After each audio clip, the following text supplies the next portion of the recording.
আল্লাহ তাআলা সূরাতুন নাজমের 39 নম্বর আয়াতে বলছেন, ওয়া আন লাইসা লিল ইনসানি ইল্লা মা সাআ, যে মানুষের জন্য শুধুমাত্র তাই রয়েছে যার জন্য সে চেষ্টা করে, সা, দৌড়ায়। আমরা জানি যে হাজীগণ যারা উমরা করেন, তারা হাজীগণ এবং যারা হজ করেন এবং উমরা করেন, সাফা মারওয়ায় সাই করেন।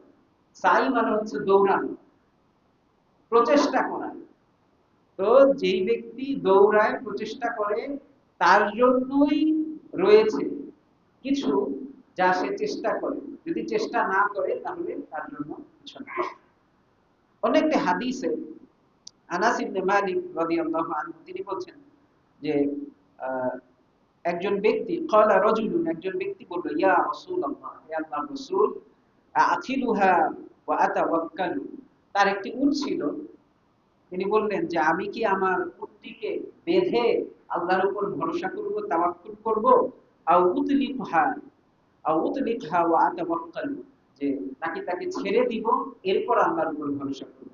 রাসূলুল্লাহ সাল্লাল্লাহু আলাইহি ওয়াসাল্লাম বললেন, ইকিলহা ওয়া তাওয়াক্কাল, যে তুমি তোমার উটটিকে বেঁধে ফেলো এবং এরপর আল্লাহর উপর তাওয়াক্কুল করো, ভরসা করো।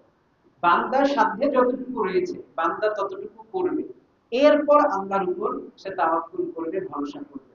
আমরা আমাদের সাধ্যে যতটুকু আছে ততটুকু না করেই যদি আল্লাহর সাহায্য আশা করি, তাহলে এটা হচ্ছে বোকামি, এটাকে তাওয়াক্কুল বলে না।